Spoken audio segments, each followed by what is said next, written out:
ঢাকা মহানগরীতে মশার দাপট এখন নাগরিক সংকটে রূপ নিয়েছে।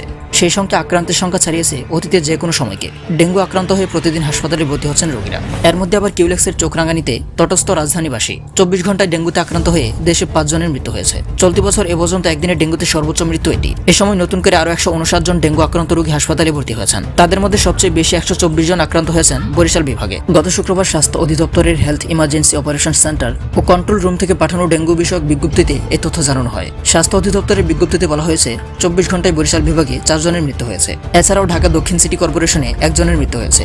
সব মিলে চলতি বছর এ যাবৎ ডেঙ্গুতে 28 জনের মৃত্যু হয়েছে। এর মধ্যে দক্ষিণ সিটি কর্পোরেশনের ডেঙ্গু রোগীর সংখ্যা বেশি বলে জানা গেছে। 24 ঘন্টায় দক্ষিণ সিটিতে 12 জনকে ঢাকা মেডিকেল কলেজ হাসপাতালে ভর্তি করা হয়েছে। অধিদপ্তর আরও জানায়, চলতি বছরে গত 5 মাসে সরকারি হিসাবে ডেঙ্গুতে আক্রান্ত হয়েছেন 5570 জন। বিশেষজ্ঞরা বলছেন, জলবায়ু পরিবর্তনের কারণে ধরন পাল্টে দেশে স্থায়ী হয়ে গেছে এডিস মশা।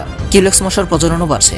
বিশেষজ্ঞরা এতে শঙ্কিত হয়ে জরুরি স্বাস্থ্যবিধি মেনে চলার পরামর্শ দিয়েছেন। একই সঙ্গে সরকারকে ডেঙ্গুর প্রকোপ কমাতে এখনই জোরালো পদক্ষেপ নেওয়ার আহ্বান জানান তারা। রাজধানীর বিভিন্ন এলাকায় পাল্লা দিয়ে বাড়ছে এডিস ও কিউলেক্স মশা। গত কয়েক মাস ধরে মশার কামড়ে অতিষ্ঠ হয়ে উঠছেন বাসিন্দারা। বিশেষ করে দিনে এডিস ও সন্ধ্যার পরপরই কিউলেক্স মশার যন্ত্রণায় ঘরে বাইরে অতিষ্ঠ মানুষ।